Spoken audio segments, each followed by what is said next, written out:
Tingnan naman natin, malupit. Etong ano na to, etong balitang ito maganda.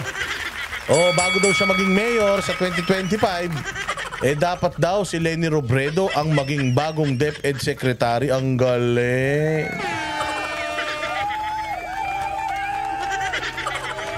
Galaw-galaw, mga dilawang tae. Mga dilawang tae ngayon. Putang ina yung Job Street. Nakita nyo ba yung post ng Job Street na parang minamak si Inday Sara? Lahat ng mga aplikante rito sa buong Pilipinas na tatawagan ng putang inang Job Street na yan, pakyuhin nyo. Sabi nyo, hoy Job Street, maghanap ka ng dilawan na ma-recruit mo at maha-hire ninyo. Sino dito ang nakakita nung post ng Job Street na parang sabi nila, hahanapan ka namin ng trabaho na fit sa'yo. It's as if sinasabi ng putang inang Job Street na yan na si Inday Sara ay hindi fit na magtrabaho as DepEd Secretary. Kaya kayo, yan Job Street na yan, Job Street, putang ina nyo, pag naging presidente si Inday, ako mismo magsasabi sa kanya, Inday Sara, kinukupal ka ng Job Street. Ikaw na bahala sa hinayupak na kumpanya na yan. Sheng Sep, thank you very much. Hay, salamat, nagkaroon din ng liwanag. Rona Salcedo, thank you very much sa pagpapaliwanag dyan. Dahil itong mga taga Banateros, baka madulas-dulas dyan. Pag nadulas kayo, hindi nyo nakita yung mga natapon-tapon na mga... at least nakikita nyo na. Yan so... abangan ninyo yung Job Street. Kung tatawag sa'yo, hi, this is ganito, Job Street, pakyo ka. Hindi ako dilawan. I-hire mo yung dilawan. Salamat Rona Salcedo at Sheng Sep, ha? Mabuhay kayong dalawa. Sana dumami pa lahi nyo. Yung mas marami pa sa more.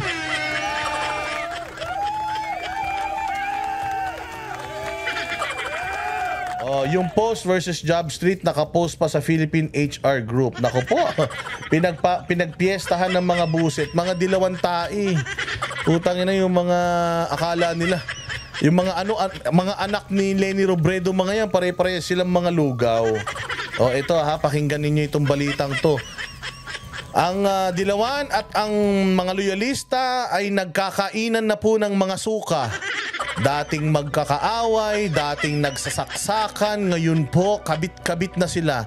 They are in a frenzy, nagchuchuktsakan na sila, magkakaibigan na sila. Pag nanganak ang mga yan, putragis yan. Puros kamukha ni Barsaga lahat yan.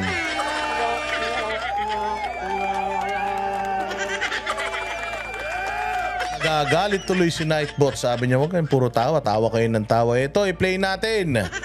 Si Leni Robredo, congratulations sa mga loyalistang tanga. Nagalit kay Noynoy Aquino dahil pinahirapan ng mga Marcos. Ito po ngayon, magkakakampi na po kayo, mga gago kayo.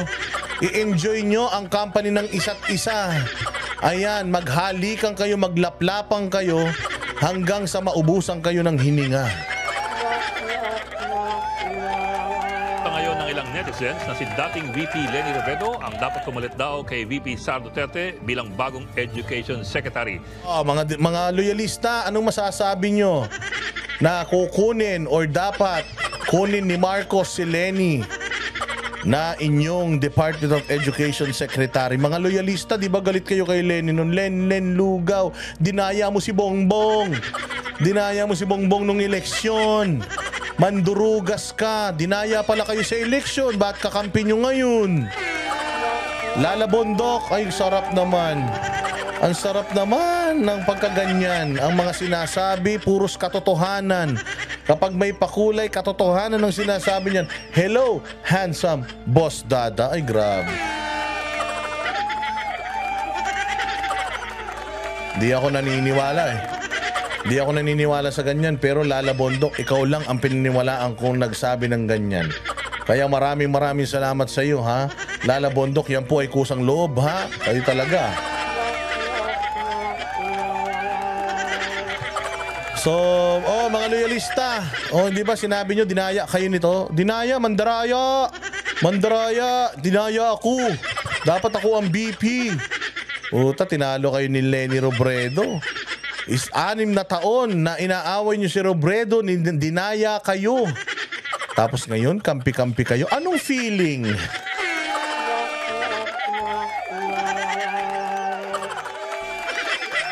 Mga loyalista, anong feeling? Nakakampi nyo si Lenny Robredo? Ha? O sige, i-play natin mga bossing, ha? Ito. O, congratulations mga loyalista, you are now one with the Dilawang Tae. Magsama-sama kayo sa Poso Negro. Pero ayon sa isang kapatido ni Robredo, tatakbong mayor ng Naga City ang dating bise. Nasa frontline na balitang yan si Marlon Enriquez. Let Lenny lead as DepEd Secretary. Naglabasan online ang panawagang ito ng ilang netizens. Tangina, mga sutil talaga. Oh. Mga sutil! Hayop na yan. Si Darwin Cañete. Yes, Lenny for DepEd, let your children aspire to her level of intelligence. Bobo din talaga. Napaka-bopols ng TV5. Putang ina, ibang klase. Sagad sa kabubuhan.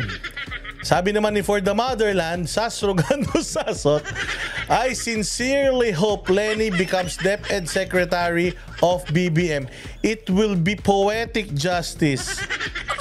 Sabi naman ito ni Alex, I need Bongbong Marcos Jr. to appoint. Pang ino, makapag-desisyon ka. Lenny Robredo as the DepEd Secretary to replace Sara Duterte. Putang ina niyan. TV5. Hindi nyo man lang ma-detect yung sarcasm? Hindi nyo na-detect yung sarcasm? Feeling nyo talagang si Lenny, Sasot? Gusto niya maging DepEd Secretary si Lenny Robredo? Iputa, staunch critic ni Lenny Robredo yan.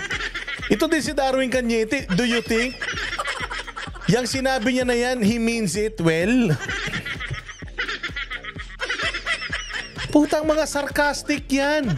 Ang sinasabi nila, ilagay nyo si Lenny dahil tanga yan. Yun ang ibig sabihin nila. Walang hiya TV5. Wala nang nag-comment sa social media. Sila na lang. Janet Leguira. Thank you very much. Inubo ako sa balita na to. Alam mo, sabi ko TV5, ang baba na ng uri talaga ng pagbabalita nyo, no? Mantakin mo, i-quote mo si For the Motherland at saka si Darwin Cañete for nominating Lenny Robredo. That's sarcasm. That's plain pure sarcastic. Anak ng tinapay, ang bobo nyo.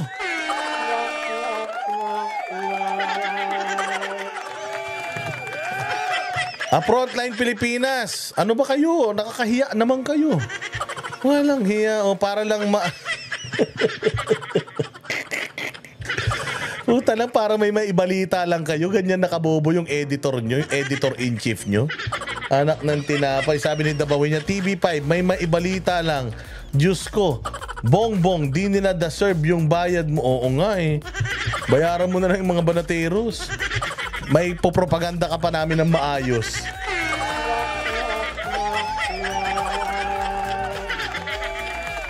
Sige. Kasi ang nakalagay dito, ex Lenny Robredo dapat umanong maging bagong DepEd Secretary ayon sa ilang netizens. Ibig sabihin, naniniwala sila sa sinasabi nitong mga netizens na ito. Well, not Sas. Definitely not Darwin Cañete. Both of these are legit DDS. And itong dalawang tao na to ay talaga namang staunch critic to ni Lenny Robredo. So ito yung sinasabi ko sa inyo na when you call me sir and I know for a fact that you hate me, you're pulling my leg. That's sarcasm. Pag sinabi mo na ang galing-galing mo talaga, Boss Dada, ikaw na ang pinakamagaling sa kumpanya. Tapos alam ko naman na bullshit ka sa akin. Alam ko na tangina, it's the other way around.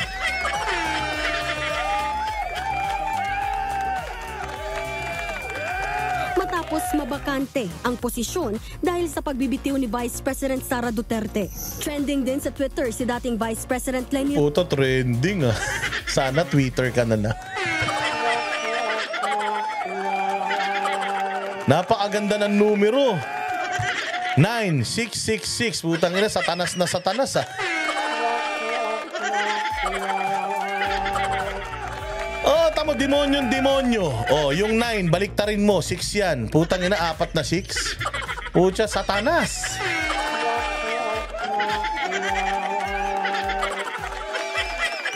Hindi makakalusot sa mata natin yan. Sabi ko sa inyo, ngayon ko lang nakita tong balita na to eh. Oh, ngayon ko lang narinig to. Kaya nga nire-reaction ko, kaya nga pinipost-post ko. Kasi pag may naririnig ako, kakaiba yun. Nakita ko 9,666. Putang ina, demonyo ang bumoto dyan.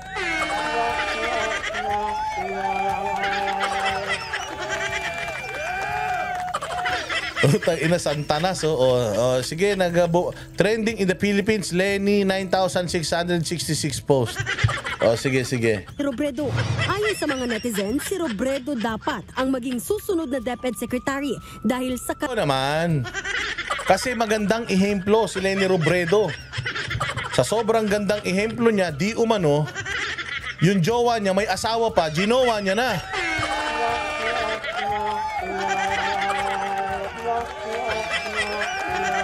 Di umano ha. Di umano. Sabi kasi nila, si Bolet daw, di ba si Bolet?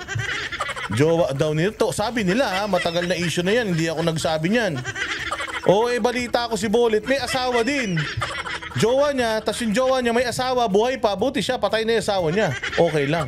Pero yung jowa niya may asawa, ano yun? Homewrecker?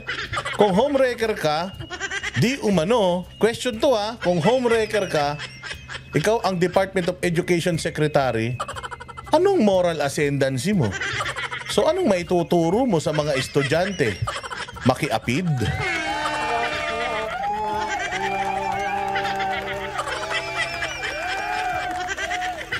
Hindi, ano yun question yun, question. Kasi it's ano yan eh. Yan yung dating kwento-kwento pa eh. Pero pinaliwanag naman na ni Madam, di daw sila magjuwa. Hindi magjuwa niya, hindi.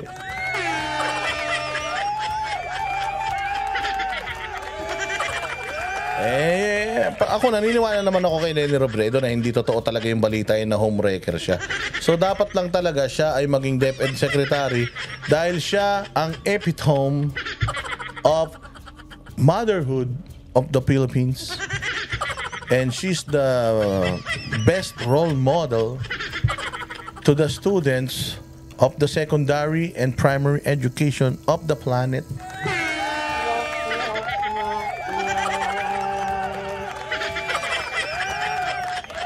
Ganun yun.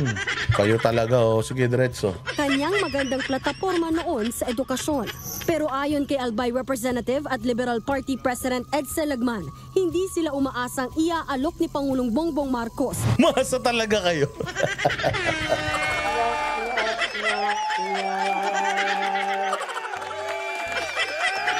Umasa talaga kayo, i-appoint siya ni Marcos ha. Ang tanga na ni Bongbong. Pag in-appoint niya to, mantakin mo, dinaya siya nung eleksyon. Tapos ginawa niya pang kakampi.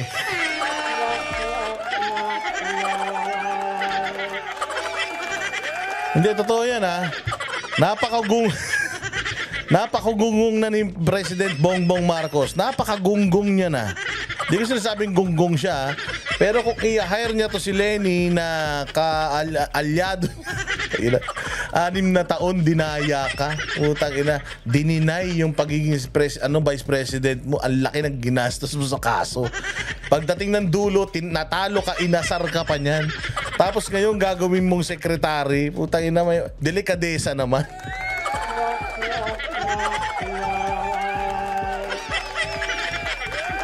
Utang ina, yung nagnakaw sa bahay ko, kahit magmakaaway, hindi ko na yan papapasukin sa bahay ko.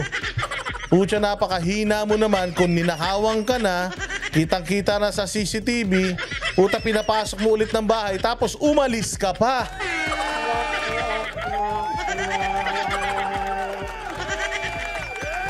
Utang inang buhay ito, kaya wala nangyayari sa Pilipinas. sa katunggali niya noong nakaraang eleksyon ang pagiging bagong DepEd Secretary. Pero kung sakali man, pag-aaralan daw nila ito. Sa ngayon, ayon kay Lagman, may plano na si Robredo para sa susunod na eleksyon.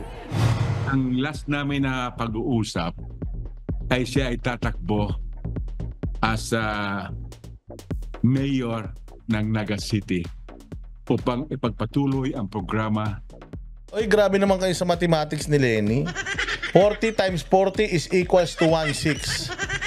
Kayo naman, ako din nagkakamali din naman ako sa ano. Nagkakamali din naman ako sa mathematics ko dito pagkabiglaan. Oo, eh syempre abogado yan, di naman yan mathematician.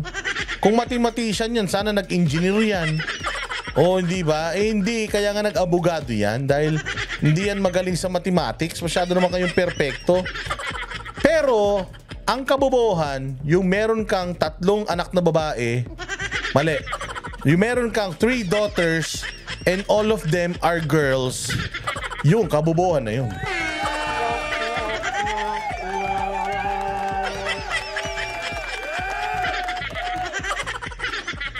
Oh, yun. I have 3 daughters and all of them are girls. Hold them up high, so clean and bright.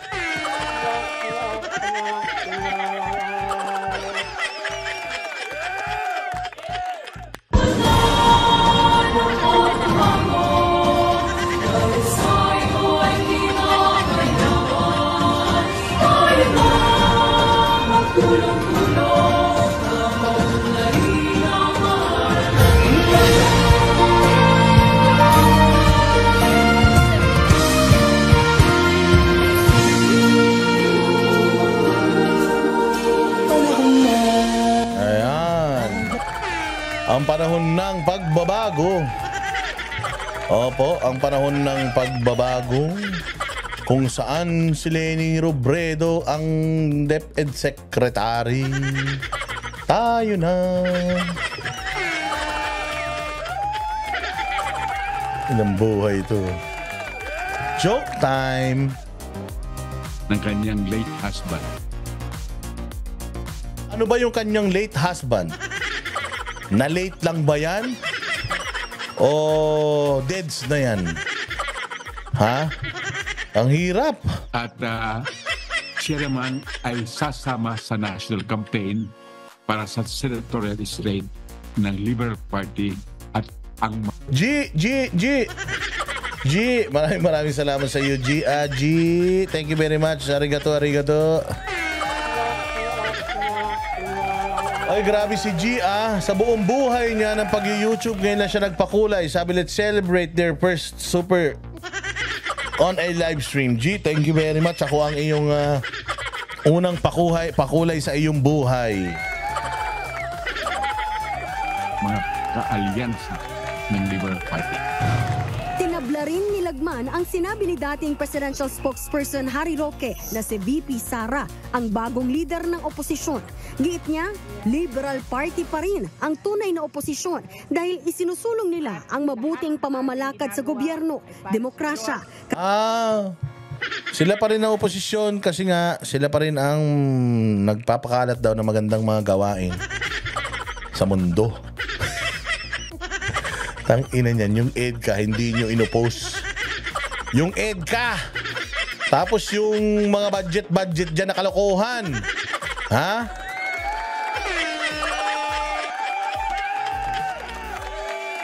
Karapatang pantao at Oy, oo nga no, just friendly. Ako ang naka-first time kay G. G, anong pakiramdam nang naka-first time ka? And then first time daw niyang mag-super chat sa buong sa panonood niya ng YouTube, o hindi ba? O sana masundan yan. paglaban sa diktadurya, hindi raw tulad ni VP Sara. Para rin sa Makabayan Block, hindi pwedeng ituring na oposisyon si VP Sara, lalo't tikom ang kanyang bibig sa ilang mahalagang isyong kinaharap ng bansa. Nabalitaan na natin yan. Huwag na natin pestehin ng ating mga sarili.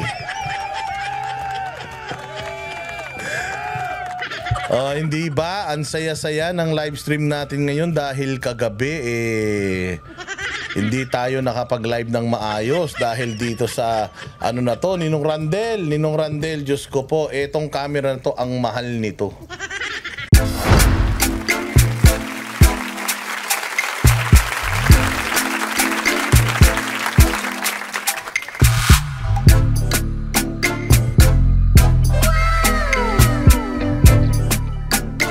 The next performance will start momentarily.